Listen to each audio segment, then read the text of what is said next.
The darkness over the East China Sea was absolute. No moon, no stars, just the kind of blackness that swallowed ships whole. It was the night of January 8th, 1945, and Lieutenant Commander Eugene Fluckey stood on the bridge of USS Barb, spray stinging his face as the submarine cut through the black water at 17 knots. Below, in the conning tower, a pale green glow illuminated the face of John Lehman, the radar operator. His eyes were fixed on the circular plan position indicator screen, where luminous dots appeared like ghosts 22,000 yards ahead. 7 contacts, then 10, then 15. Lehman's voice crackled over the intercom with the kind of calm that comes only from absolute confidence. Convoy, bearing 030, range decreasing, multiple targets. They don't see us.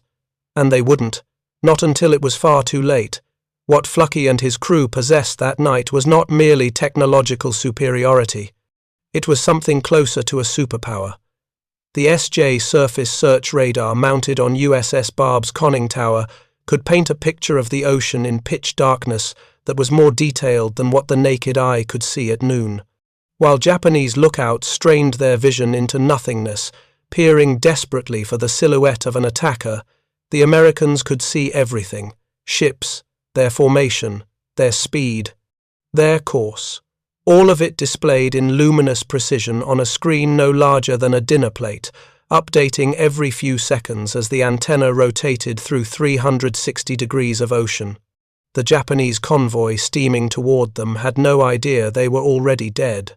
If you're enjoying this deep dive into the story, hit the subscribe button and let us know in the comments from where in the world you are watching from today.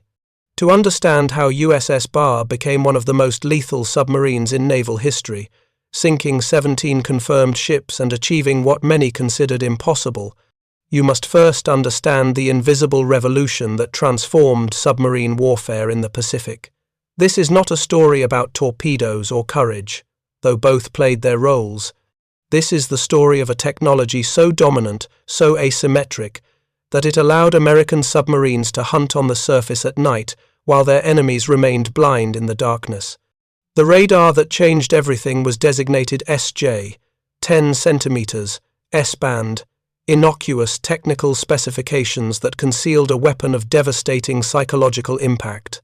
In the spring of 1942, as American forces reeled from defeat after defeat across the Pacific, a quiet transformation was underway in the submarine force. The first SJ radar sets were being installed aboard fleet submarines returning from patrol. The installation was crude by later standards. Technicians had to thread the components through submarine hatches, then mount the antenna on a retractable mast that could be raised when the boat surfaced. The original SJ units used what was called an A-scope display, showing range as dancing vertical lines on a green screen. Operators had to interpret these abstract patterns, translating electronic signals into tactical information. But even this primitive version represented a quantum leap in capability. Before SJ, submarines hunted by the most ancient method known to warfare, the human eye. Lookouts stood watch on the bridge, scanning the horizon for the mast of an enemy ship or the smoke from a distant stack. At night, this method was almost useless. A surfaced submarine, low in the water, could see perhaps 6 or 7 miles on a clear night with a full moon. In bad weather or during the dark of the moon, visibility collapsed to mere hundreds of yards. Convoys could pass within a few miles and never be detected. The SJ radar changed the equation with brutal simplicity. Even the early versions could detect a convoy at 9 to 11 nautical miles. The radar didn't care about darkness. It didn't care about rain or fog. It saw through the night as if it were day, painting targets with invisible 10-centimeter radio waves and listening for the echoes that bounced back. By late 1943, an improved version designated SJ-1 entered service with a revolutionary plan position indicator display. Instead of abstract lines, submarine commanders now saw a god's-eye view of the ocean. Their boat in the center, enemy contacts appearing as bright blips arrayed around them, all displayed on a circular screen with range rings marked at 5-mile intervals. Maximum detection range increased to well over 20 miles for large ships under ideal conditions and routinely achieved 12 to 14 miles even in difficult conditions. To say this was an advantage understates the reality. This was domination. The Japanese Imperial Navy had radar, but the implementation was catastrophic. Inter-service rivalry between the Army and Navy led both services to develop radar independently, duplicating effort and wasting scarce technical resources. The Navy's Electrical Research Department, responsible for all radar development, had grown to just 300 staff by August 1943, at a time when the war demanded thousands. Manufacturing quality was abysmal. Vacuum tubes had to be subcontracted to small companies with little experience. Nickel was so scarce that coins were bought up and melted down. The few radar sets that were produced went primarily to capital ships, battleships, and heavy cruisers. The destroyers and escorts that screened Japanese convoys, the very ships that would face American submarines, were almost entirely blind to radio detection. In 1944, as the submarine war reached its crescendo, most Japanese convoy escorts still relied on visual lookouts and passive listening equipment. They had no way to detect a submarine on the surface at night beyond the ancient method of seeing it with the naked eye. When American submarines attacked after dark, the Japanese response was medieval. They fired their heavy guns in the direction of the threat, hoping the muzzle flash would reveal the attacker's position. It was a tactic that might have made sense in 1917. In 1944, against an enemy that could see 20 miles in absolute darkness, it was suicide. The doctrine of American submarine warfare was rewritten around this technological asymmetry. Early in the war, submarines had operated according to the traditional playbook: patrol submerged during daylight hours, surface at night to recharge batteries, and perhaps make an attack if opportunity presented itself. The submarine was conceived as a vessel that belonged underwater, a predator that struck from below and disappeared into the depths. Sonar was the primary tool. Periscope attacks were the gold standard. Surface engagements were considered desperate last resorts. Commander Eugene Fluckey threw that doctrine in the garbage. When Fluckey took command of USS Barb in May of 1944, he inherited a Gato-class submarine with a mixed record. Under previous commanders, Barb had completed 7 war patrols with respectable but unremarkable results. Fluckey saw something different in the boat. Or rather, he saw something different in the radar mast rising from the conning tower. If the SJ radar could see enemy ships at 15 miles in pitch darkness, why waste time submerged? Why not hunt on the surface, where the submarine was faster, more agile, where torpedoes could be reloaded in minutes instead of the half-hour it took underwater? The Navy had spent years training submarine commanders to think of their boats as underwater predators. Fluckey reconceptualized USS Barb as a surface torpedo boat that could occasionally dive to escape. Instead of waiting for targets to stumble into his patrol zone, he actively hunted them down. At night, Barb would race across the surface at 17 knots, radar sweeping the darkness, seeking out the telltale blips that indicated a convoy. Once contact was made, Fluckey would close at high speed, often approaching from astern to join the convoy's escort screen. To Japanese lookouts, Barb was just another escort destroyer. By the time they realized their error, torpedoes were already in the water. The crew of USS Barb learned to operate in this new mode with terrifying efficiency. Below decks, in the cramped conning tower barely larger than a walk-in closet, John Lehman and the other radar operators became the eyes of the boat.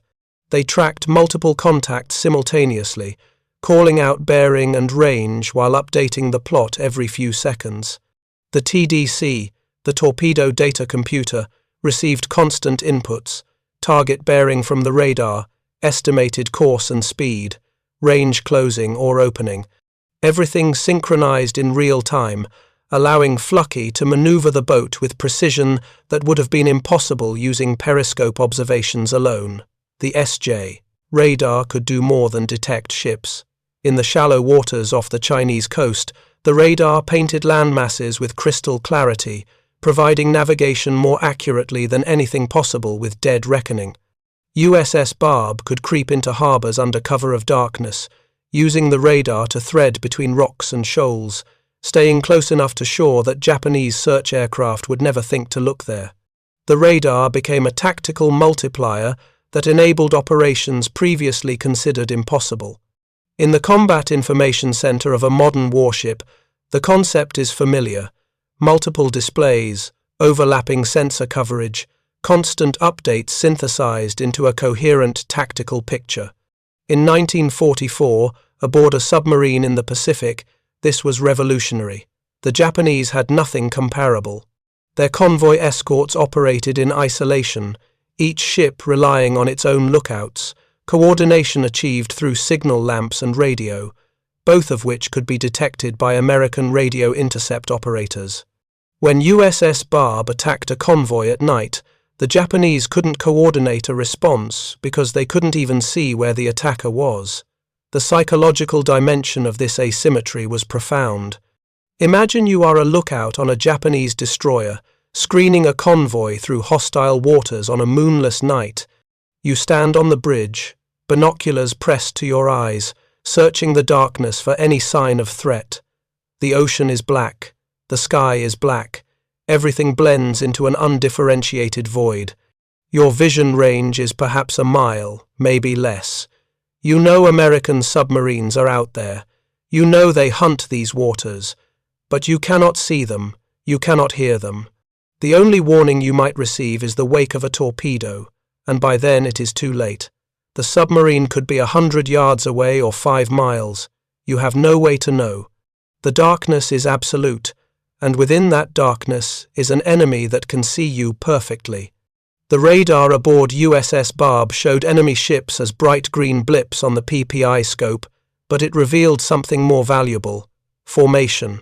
A convoy did not appear as random dots. It appeared as a pattern. 2 columns of merchantmen with escorts stationed on the flanks and ahead, or 3 columns with a single escort weaving back and forth across the front. From this pattern, Flucky could read the convoy's defensive posture. He could identify gaps in the screen. He could predict where the escorts would be in 5 minutes, 10 minutes. The radar didn't just show him where the enemy was. It showed him where the enemy would be, allowing him to plan an approach that would place Barb in the perfect firing position at the perfect time. Japanese convoy commanders, operating blind in the darkness, had no such advantage. They could not see USS Barb approaching from astern at 17 knots. They could not detect the submarine maneuvering into position between 2 escorts. The first indication of trouble would be explosions. Multiple torpedoes slamming into merchant ships, breaking their backs, sending them to the bottom, while the escorts thrashed about trying to locate an enemy they still could not see. By the time flares went up, USS Barb would be miles away, racing across the surface to a safe distance where the radar could track the pursuit and Flucky could plot his next move. This was not merely a technological advantage. This was a complete inversion of the underwater warfare paradigm. The submarine, traditionally the hunted, had become the hunter. The destroyer, traditionally the predator, had become prey, and the killing efficiency of American submarines soared to levels that strategists had considered impossible just 2 years earlier. In 1942, American submarines in the Pacific sank approximately 600,000 tons of Japanese merchant shipping. Poor torpedoes, inadequate radar, and conservative tactics limited effectiveness. In 1943, as SJ radar became standard equipment and tactics evolved, tonnage sunk more than doubled to over 1.3 million tons.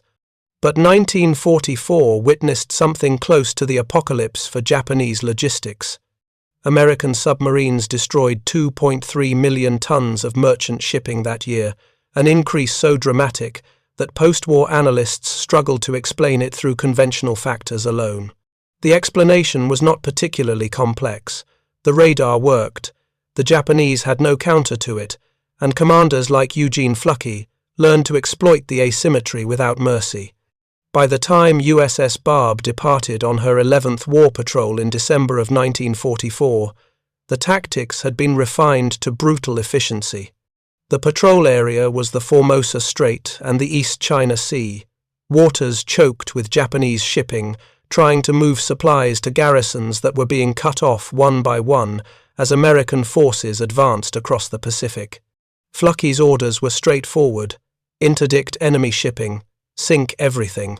The SJ-1 radar on Barb had been recently overhauled and was performing flawlessly. Detection range on convoy-sized targets was exceeding 25,000 yards, nearly 14 miles. In darkness, in rain, in fog, the radar painted the ocean with electronic precision. On January 8, 1945, USS Barb was patrolling off the coast of China when the radar made contact. Multiple ships, large formation. Lehman called out the bearing and range while Flucky studied the plot. This was no ordinary convoy. The radar showed more than 30 contacts, all at anchor in the lower reaches of Namquan Harbor. 30 ships. Sitting ducks.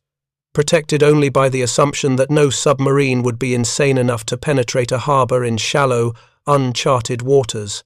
Eugene Flucky was exactly that insane.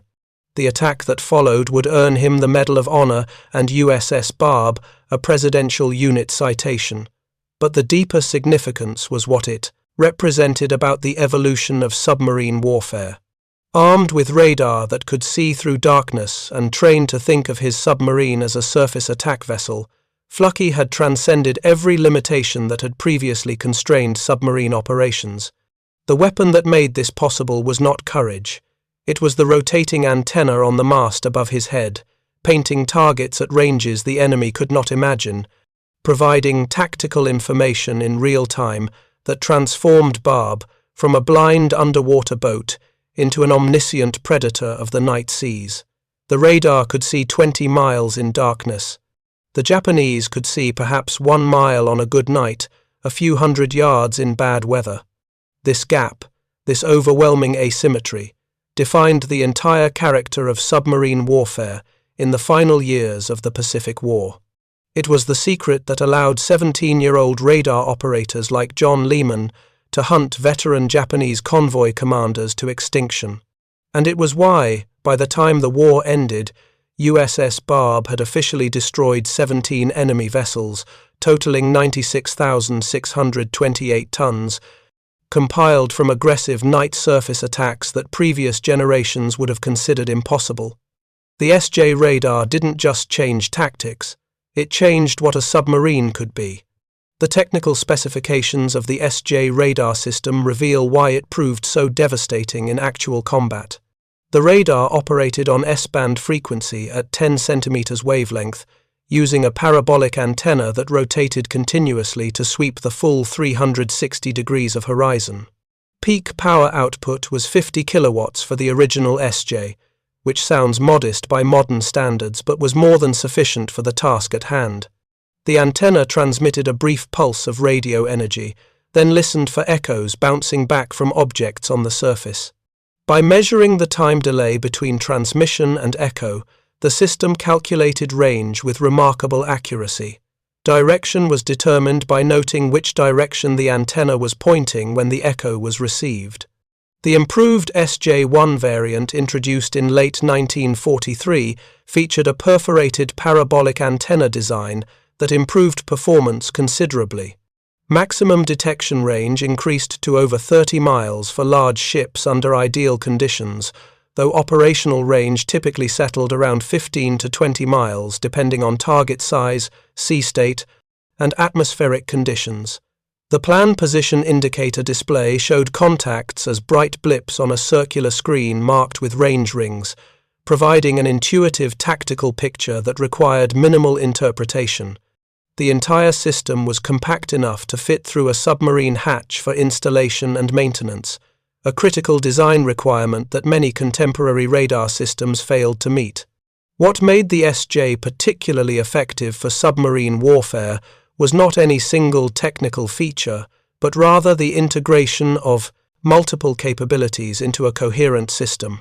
The radar provided bearing and range simultaneously, unlike older systems that might provide one or the other. Update rate was fast enough to track maneuvering targets in real time. The display could show multiple contacts at once, allowing the submarine commander to visualize an entire convoy formation at a glance.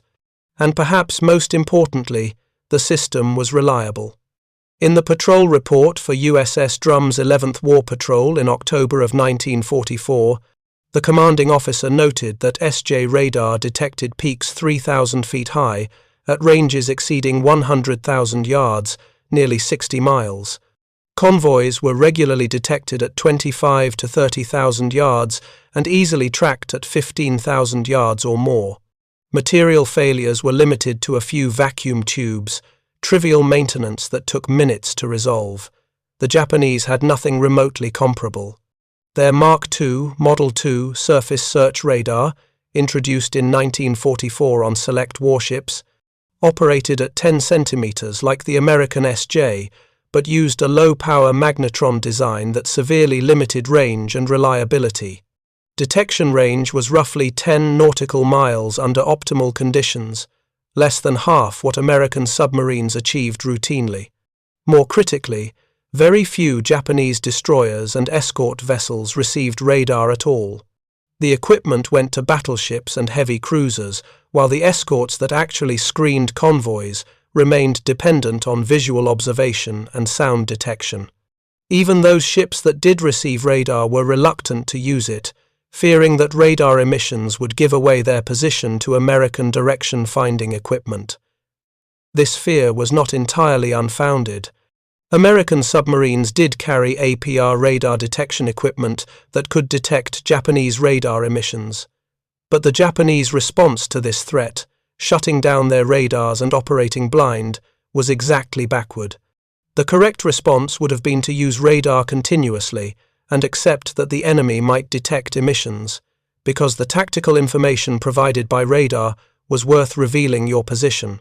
Instead, Japanese convoy commanders preserved radio silence at the cost of operational blindness, a choice that doomed convoy after convoy to destruction by submarines that could see everything while remaining invisible. The Battle of the Philippine Sea in June of 1944, often called the Great Marianas Turkey Shoot, illustrated the consequences of this radar gap on a strategic scale. American ships equipped with advanced radar and coordinated through combat information centers detected Japanese aircraft at extreme range and vectored fighters to intercept them far from the fleet. The Japanese, operating with primitive radar and limited coordination, were slaughtered. American submarines played a supporting role in that battle, but the lesson was universal. Information dominance wins battles. The side that can see further, coordinate better, and react faster destroys the side that cannot.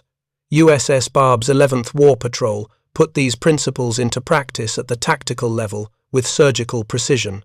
After making contact on the massive anchorage at Namquan Harbor on January 23, 1945, Fluke faced a decision that would have paralyzed most commanders.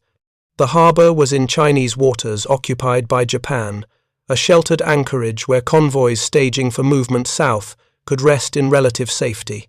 30-plus ships lay at anchor, merchantmen, transports, tankers, enough tonnage to supply entire divisions. But reaching them required penetrating the harbor entrance, maneuvering in waters shown on no chart, avoiding mines and rocks, all while maintaining enough speed to escape afterward. The shallow water would prevent diving. If anything went wrong, if the submarine ran aground or the engines failed, Barb and her entire crew would be captured or killed.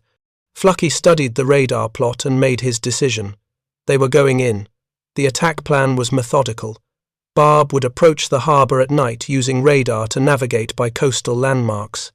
Once inside, she would race through the anchorage at high speed, firing torpedoes from both bow and stern tubes at any target within range, then exit via the same route before the Japanese could organize a response. Speed was critical. The longer Barb remained inside the harbor, the higher the probability of running aground or getting boxed in by defending ships. Flucky calculated that the entire evolution, from entering the harbour to clearing the outer channel, would take approximately 1 hour, 60 minutes of maximum vulnerability in exchange for unprecedented destruction. At 2300 hours on January 23rd, USS Barb went to battle stations and turned toward the harbour entrance. The radar showed the coastline in sharp detail, headlands and islands appearing as solid returns against the dark screen. Flucky conned the boat from the bridge, calling down corrections to the helm, while laymen in the conning tower provided continuous updates on ranges and bearings. The depth sounder showed alarming numbers: 30 feet, 25 feet, 20 feet. USS Barb drew 17 feet of water. The margin was terrifyingly thin. Inside the harbour, the radar painted a target-rich environment. Ships were anchored in rough columns, perhaps 30 vessels total, most of them large merchantmen and tankers. Escorts were visible on the edges of the formation, but they showed no sign of alarm. Why would they? No submarine had ever penetrated this anchorage. The Japanese defenders were confident in their shore batteries and minefields, certain that no enemy would dare venture into these waters. They were wrong. At 30 minutes past midnight on January 24th, USS Barb opened fire. Flucky selected 2 large merchantmen in column and fired 3 bow tubes at the lead ship, then swung the submarine hard to port and fired 3 more from the stern tubes at the second target. The range was 3,000 yards, close enough that the torpedoes ran hot, straight, and normal. 4 explosions followed in rapid succession. The lead ship, an ammunition carrier, detonated with a blast that lit up the entire harbour like daybreak. Secondary explosions rippled through her hull as cargo ignited. The second ship took hits amidships and began settling by the stern. Flucky didn't wait to observe the results. He ordered all ahead full and swung Barb toward another pair of targets. 4 more torpedoes went into the water, more explosions. Another ship erupted in flames. The radar showed escorts beginning to move, their blips accelerating as commanders realized an attacker was inside the harbour. Shore batteries opened fire, but they were shooting blind, unable to locate the submarine in the darkness and chaos. Their shells fell randomly across the anchorage, as likely to hit friendly ships as the enemy. USS Barb raced through the harbour at 17 knots, a speed that would have been reckless in daylight with clear charts. In darkness, in uncharted waters, it bordered on insanity. But Flucky had the radar. The screen showed every ship, every headland, every obstacle. He threaded Barb through the anchorage like a torpedo boat, selecting targets, firing, then racing to the next position. The crew worked with mechanical efficiency, reloading torpedo tubes, manning the deck gun, tracking damage and counting hits. 8 direct hits on 6 ships. 2 confirmed sunk immediately. 4 more heavily damaged and likely lost. The escape was even more terrifying than the attack. Japanese escorts were converging on the harbour entrance, trying to block the exit. Flucky could see them on the radar, 2 frigates positioning themselves to box in the submarine. He had one advantage. He knew exactly where they were, and they had no idea where he was. Barb adjusted course to split the difference between the 2 frigates, passing within pistol shot of both. Japanese lookouts finally spotted the submarine's silhouette and opened fire with everything they had. Shells churned the water around Barb's hull. Tracers slashed through the darkness. One round struck the periscope shears, another punched through the deck without detonating. Flucky ordered the engine room to give him everything. The engineers pushed the diesels to 150% rated power, a level of overload that risked catastrophic failure, but was the only way to outrun the pursuing frigates. The submarine's speed climbed past 20 knots, then 22, finally touching 23.5 knots. A world record for a submerged vessel, except that Barb wasn't submerged. She was on the surface, racing through uncharted, mined waters in absolute darkness with 2 frigates in pursuit and shore batteries lighting up the night sky behind her. The radar tracked the pursuit. The frigates were falling behind, unable to match Barb's speed. After 30 minutes of maximum power running, Flucky finally allowed the engines to throttle back before they tore themselves apart. The frigates were no longer visible on the radar. The harbour was 20 miles east. USS Barb had escaped. Post-war Japanese records confirmed the devastation. 6 ships were hit, 4 sank outright, 2 were so heavily damaged they were scrapped. Total tonnage destroyed exceeded 15,000 tons. An ammunition ship, 2 large cargo vessels, and a tanker were complete losses. The Japanese convoy system in that region was disrupted for weeks as commanders grappled with the realization that their harbors were no longer safe. If a submarine could penetrate Namquan Harbor in darkness and escape, no anchorage was secure. For this action, Eugene Flucky received the Medal of Honor. USS Barb received the Presidential Unit Citation. But the deeper significance was tactical, not ceremonial. The raid demonstrated conclusively that radar-equipped submarines operating on the surface at night were essentially unstoppable by conventional defenses. The Japanese had no counter to this capability. Their escorts couldn't see in the dark. Their shore batteries couldn't target what they couldn't observe. Their mines and obstacles were useless against an enemy that could navigate with precision using electronic means. The only defense would have been radar-equipped escorts with trained crews, and by January of 1945, Japan no longer had the industrial capacity or technical expertise to field such systems in meaningful numbers. If you find this story engaging, please take a moment to subscribe and enable notifications.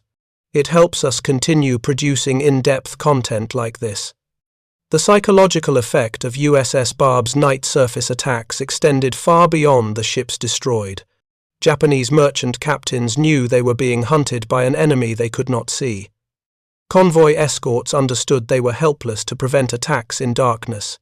The very premise of convoy defense, that escorts could screen merchant ships and drive off attackers, collapsed when the attackers could see the entire formation on radar, while the escorts remained blind.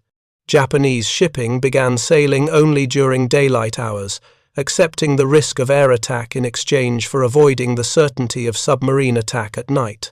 This decision forced convoys to anchor in harbor during darkness, disrupting schedules, slowing the movement of supplies, contributing to the logistical strangulation of Japanese forces across the Pacific.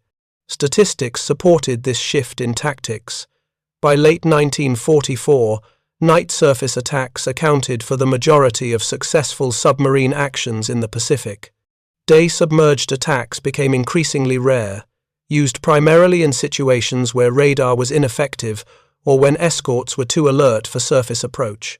The submarine force had transformed from an underwater navy into a surface fleet that could occasionally submerge, a complete inversion of pre-war doctrine driven entirely by the capabilities of the SJ radar. Other submarines followed USS Barb's example. USS Drum, on her 11th war patrol in October of 1944, conducted 5 separate attacks off Luzon Strait. 3 were night surface engagements using radar. 3 ships were sunk, totaling 18,754 tons. 2 daytime submerged attacks achieved only minimal damage. The lesson was clear. The radar attacks worked. The traditional approaches did not. USS Rasher, returning from patrol in June of 1944, received a complete refit that included the latest SJ-1 radar with plan position indicator. Her subsequent patrol destroyed so much tonnage that post-war analysts initially dismissed the claims as exaggeration until Japanese records confirmed them. The tactical revolution was complete. Submarines no longer hunted by periscope, they hunted by radar. Attacks were planned using electronic plots, showing the full convoy formation. Firing solutions were calculated using radar ranges, updated every few seconds. Escapes were executed by monitoring the radar display to track pursuing escorts and maintain distance. The periscope, once the defining technology of submarine warfare, had been relegated to a secondary role used primarily for final visual confirmation before firing torpedoes. USS Barb's patrol reports document the evolution in stark detail. In combat after combat, the sequence was identical: radar detection at long range, surface approach at high speed, penetration of the escort screen while monitoring their positions on radar, firing at close range with bearing and range data from radar, then escaping on the surface while tracking pursuit. The Japanese response was invariably too slow and too blind. By the time they realized they were under attack, torpedoes were already hitting targets. By the time they tried to coordinate a counterattack, USS Barb was miles away, visible only as a blip on radar they didn't have. The material reality of submarine construction also favored the Americans in ways that compounded the radar advantage. Gato-class submarines like USS Barb were designed for long-range patrol, with large fuel capacity and excellent surface performance. They could sustain 17 knots for hours, outrunning any Japanese escort except the fastest destroyers. They carried 24 torpedoes, enough for multiple attacks during a single patrol. And they were built to operate on the surface, with powerful diesel engines optimized for sustained high-speed running. The SJ radar turned these inherent capabilities into overwhelming advantages by allowing the submarine to operate at night with impunity. Japanese submarines, by contrast, were often optimized for submerged performance and long-range torpedo attacks. They were slower on the surface and carried fewer reloads. More critically, they lacked effective radar until very late in the war, and by then it was too late to matter. The few Japanese submarines that did receive radar sets found them unreliable and difficult to maintain. Training was inadequate. Doctrine had not evolved to exploit radar capabilities. The result was that Japanese submarines continued to operate according to pre-war methods, achieving minimal results while American submarines revolutionized the entire nature of undersea warfare. The industrial dimension cannot be ignored. By 1944, the United States was producing radar sets by the thousands. Every submarine in the fleet had SJ radar. Every surface warship had multiple radar systems. Aircraft carried airborne radar for search and attack. The entire American war machine in the Pacific operated with comprehensive radar coverage, creating an information network that the Japanese could not match or counter. When USS Barb detected a convoy at 20,000 yards, that information could be shared with other submarines operating in the area via point-to-point radar communication, an early form of data link that allowed wolfpack tactics to be executed with precision. The Japanese had nothing comparable. Their submarines operated in isolation, unaware of friendly positions, unable to coordinate attacks or share targeting information. The radar aboard USS Barb was not merely a detection device. It was the enabling technology for an entirely new conception of submarine warfare. With radar, the submarine became a surface raider that happened to be capable of submerging when necessary. Without radar, the submarine remained trapped in the pre-war paradigm of underwater ambush predator. The gap between these two models of operation was so vast that submarines on opposite sides of it might as well have been fighting different wars. Eugene Fluckey understood this better than most commanders. His tactics were not improvisations or lucky breaks. They were the systematic exploitation of technological superiority refined through repeated combat. He trained his crew to operate as a cohesive unit centered on the radar display. The radar operator didn't just report contacts, he provided continuous tactical updates that drove every decision. The torpedo data computer didn't work in isolation. It integrated radar range and bearing data in real time. The entire boat functioned as a single sensor-to-shooter system decades before that concept became formal military doctrine, and the results were undeniable. 17 ships were confirmed sunk, 96,628 tons destroyed, an aircraft carrier, multiple large merchantmen and tankers. The famous train bombing raid on the Japanese home islands, the only ground combat operation carried out on Japanese territory during the war. USS Barb's record was exceptional, even among exceptional submarines, and the foundation of that record was the rotating antenna on the mast above, the conning tower, painting targets in darkness, providing the information that transformed courage and skill into devastating tactical effectiveness. The human dimension of this story deserves emphasis. John Lehman, the radar operator, was 17 years old when he joined USS Barb. He had attended technical school and received additional Navy training, but he was fundamentally a teenager operating one of the most sophisticated pieces of equipment in the American arsenal. His skill at interpreting radar returns and providing accurate information under pressure made him indispensable to Flucky's tactics. In his memoir, Thunder Below, Flucky described Lehman as one of the best radar operators he had ever sailed with, citing him multiple times as critical to successful attacks. This was the revolution that radar enabled. A 17-year-old with good training could provide tactical information superior to what a veteran captain could obtain through decades of experience looking through a periscope. The technology didn't just amplify existing capabilities, it created entirely new ones.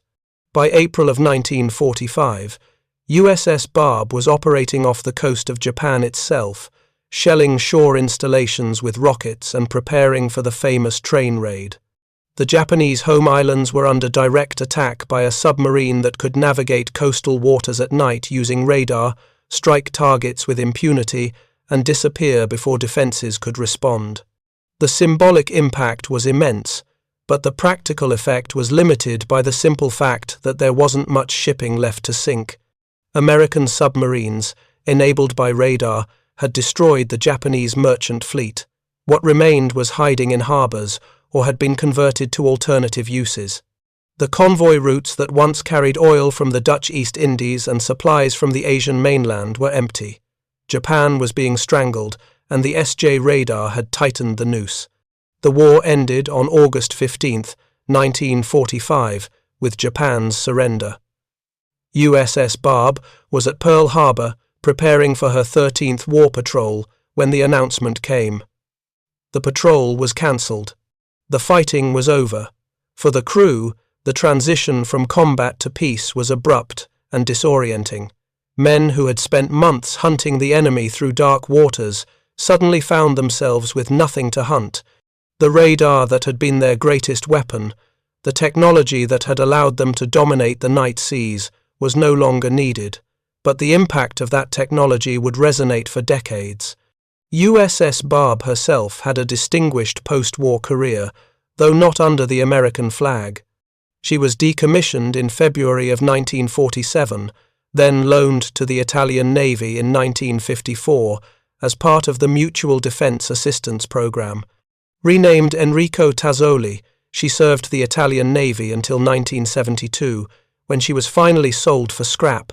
The price was approximately $100,000. Admiral Flucky later remarked that had the crew known the boat would be sold so cheaply, they would have purchased her themselves and brought her back to the United States as a museum ship. It was a sentiment shared by many submariners who had served aboard the legendary boats of World War II and watched them disappear into scrapyards. The battle flag of USS Barb, emblazoned with the symbols of her victories, including the unique image of a train representing the only ground combat operation on Japanese home islands, is preserved at the Submarine Force Library and Museum in Groton, Connecticut. It remains a testament to one of the most successful submarine campaigns in naval history. Eugene Flucky continued to serve in the Navy after the war, ultimately retiring as a Rear Admiral in 1972 after 37 years of active duty. His decorations included the Medal of Honor, 4 Navy Crosses, and numerous other awards, a collection of honors unmatched by any other submarine commander. But Flucky always insisted that the credit belonged to his crew. In his memoir Thunder Below, published in 1992, he detailed the exploits of USS Barb with specific attention to the men who made those exploits possible. The book drew on patrol reports, crew interviews, and even captured Japanese documents to provide a comprehensive account of submarine warfare in the Pacific. After retiring from the Navy, Flucky and his wife Marjorie established an orphanage in Portugal, which they operated from 1974 to 1982. He remained active in the veterans community until his death in June of 2007 at age 93. He is buried at the United States Naval Academy Cemetery. In his later years, Fluckey was proudest of one particular medal that no member of his crew ever received, the Purple Heart. Despite conducting some of the most aggressive submarine operations of the war, often in the teeth of enemy defences, not a single member of USS Barb's crew was wounded in action during Fluckey's command. It was a record of tactical excellence that spoke to more than courage. It demonstrated that overwhelming information advantage, properly exploited, could achieve devastating results with minimal risk. John Lehman, the radar operator who helped guide USS Barb through so many night attacks, returned to civilian life and eventually settled in Frederick, Maryland.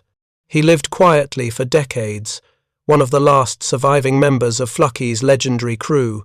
He passed away in 2021, carrying with him memories of nights when a 17-year-old with a radar scope could see further than the most experienced lookout. When technology transformed boys into the eyes of the deadliest submarine in the Pacific, the strategic impact of radar on submarine warfare extended far beyond individual boats like USS Barb. By 1944, the American submarine force had effectively severed Japan's maritime supply lines. Merchant ship losses exceeded new construction by enormous margins. Oil from the Dutch East Indies couldn't reach Japanese refineries. Raw materials from occupied territories couldn't reach Japanese factories. Food supplies couldn't reach the home islands. The Japanese economy was being systematically dismantled by submarines that the Imperial Navy had no effective means of countering. The numbers tell the story with brutal clarity. In 1942, American submarines sank approximately 600,000 tons of Japanese merchant shipping. In 1943, that figure more than doubled to 1.3 million tons. In 1944, submarine attacks destroyed 2.3 million tons, an increase so dramatic that it represented more tonnage than Japan had lost in the previous 2 years combined. By 1945, there was simply very little left to sink. The convoy routes were empty. The merchant fleet was gone. Japan was isolated, unable to import the resources necessary to continue fighting. Radar was not the only factor in this success, but it was arguably the most important. The introduction of reliable torpedoes in late 1943 certainly helped. Improved submarine construction with greater diving depth and faster surface speed played a role. Better training and more aggressive tactics contributed to the carnage. But the fundamental game changer was the ability to operate effectively at night, and that capability flowed entirely from the SJ radar. Without radar, American submarines would have remained limited to daylight submerged attacks and occasional opportunistic night encounters. With radar, they became all-weather, 24-hour-a-day predators that the Japanese could not stop and could barely detect. The Japanese attempted various countermeasures, but none proved effective. They experimented with radar detectors copied from German designs, achieving limited success in detecting American radar emissions. But detecting that a radar was operating was not the same as being able to counter it. Japanese convoy commanders who knew they were being tracked by radar still couldn't see the submarine, still couldn't coordinate an effective defense, still couldn't prevent torpedoes from slamming into their charges. The information was tactically useless without the ability to act on it. Some Japanese strategists advocated for extensive radar deployment to match American capabilities, but by the time this became official policy, Japan lacked the industrial capacity and technical expertise to implement it. Radar production required precision manufacturing, sophisticated electronics, and extensive testing, all of which were beyond Japan's capacity in the final years of the war. The few advanced radar sets that were produced went to capital ships that remained in port to conserve fuel. The convoy escorts that actually faced American submarines continued to operate blind. This technological gap was not inevitable. Japan had conducted early radar research in the 1930s and had developed some promising prototypes. But inter-service rivalry, inadequate funding, poor coordination between research institutions and the military, and a fundamental failure to recognize radar's strategic importance meant that Japan entered the war with obsolete detection equipment and never caught up. By contrast, the United States invested enormous resources in radar development, created institutions like the MIT Radiation Laboratory to advance the technology, and systematically deployed radar across the entire military. The SJ submarine radar was just one element of a comprehensive radar program that transformed American military capabilities across all domains. The doctrinal implications of radar-enabled submarine warfare rippled through naval thinking for decades after World War II. The submarine had evolved from a vessel that occasionally surfaced to recharge batteries into a platform that operated primarily on the surface and submerged only when threatened. This paradigm would eventually be reversed again with the introduction of nuclear propulsion, which allowed submarines to remain submerged indefinitely. But the lesson remained. Information dominance determines tactical outcomes. The side that can see further and coordinate better wins engagements before they even begin. Modern submarine warfare is built on this foundation. Contemporary submarines carry radar systems exponentially more sophisticated than the SJ, along with sonar, electronic warfare equipment, satellite communications, and extensive sensor networks. The plan position indicator display that was revolutionary in 1943 now seems primitive, but the concept it represented a real-time, intuitive visualization of the tactical environment remains central to submarine operations. Every combat information center, every fire control system, every integrated sensor platform traces its lineage back to innovations like the SJ radar that proved information could be as decisive as firepower. The asymmetric nature of the Pacific Submarine War also provided lessons that military strategists continue to study. The Japanese Imperial Navy was not incompetent. Their officers were trained and experienced. Their ships were well designed and adequately armed.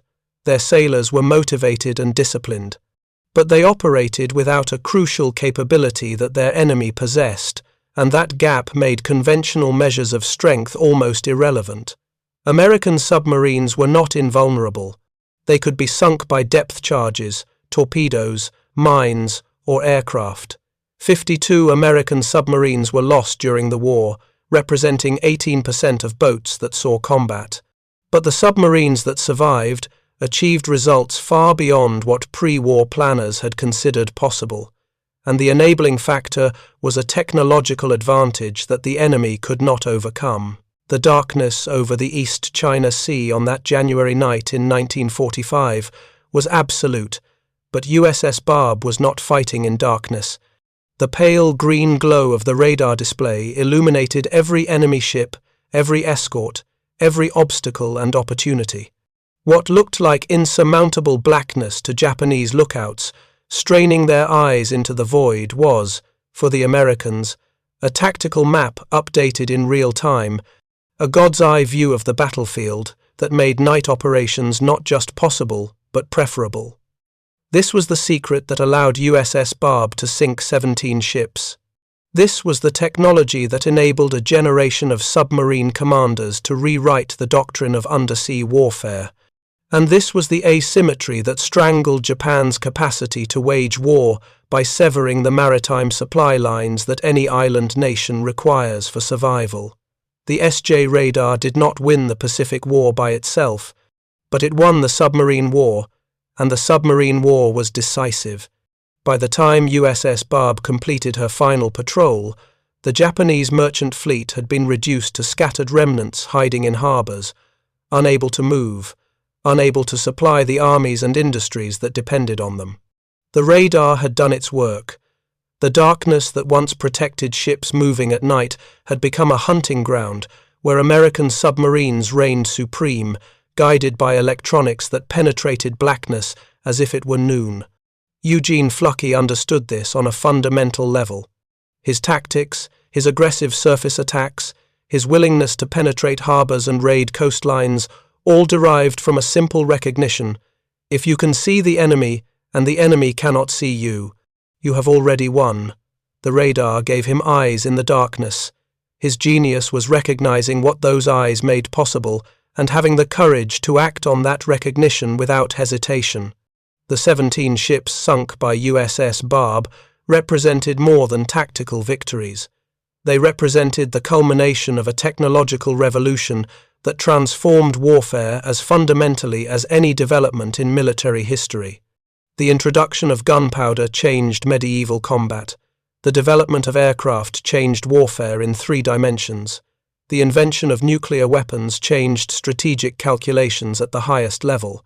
The deployment of effective radar changed the nature of combat at sea, particularly for submarines, in ways that commanders trained in pre-war doctrine struggled to comprehend. By war's end, the lesson was inescapable. Information wins battles. The side with better sensors, better displays, better integration of data into decision-making processes achieves results that appear miraculous to observers who don't understand the underlying technology. USS Barb's record seemed almost supernatural to Japanese commanders, who couldn't fathom how a submarine could hunt with such precision in total darkness.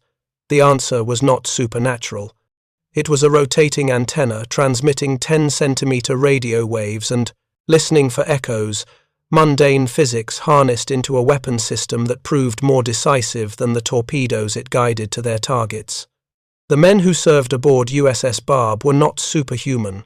They were teenagers and young men, ordinary Americans who volunteered for hazardous duty and learned to operate sophisticated equipment under combat conditions.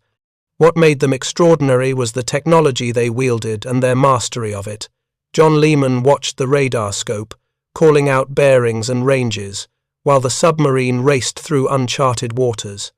Eugene Fluckey conned the boat from the bridge, making split-second decisions based on electronic information that his eyes could never see. The torpedo crews loading tubes, the engineers pushing diesels past their limits, the lookouts scanning for threats that the radar had already detected, all of them formed a human-machine system optimized for night surface attack, and that system was unstoppable. The final tally for USS Barb stands as testament to what information dominance makes possible. 17 confirmed ships sunk, 96,628 tons destroyed. Presidential Unit Citation, Medal of Honor for the commanding officer, 4 Navy Crosses, multiple other decorations. A battle flag that includes a train, symbol of the only ground combat operation on Japanese home islands during the entire war. These achievements were not accidents. They were the predictable result of deploying superior technology in the hands of well-trained personnel, commanded by officers who understood how to exploit every advantage. The darkness that once concealed ships from their enemies became irrelevant when radar could see through it.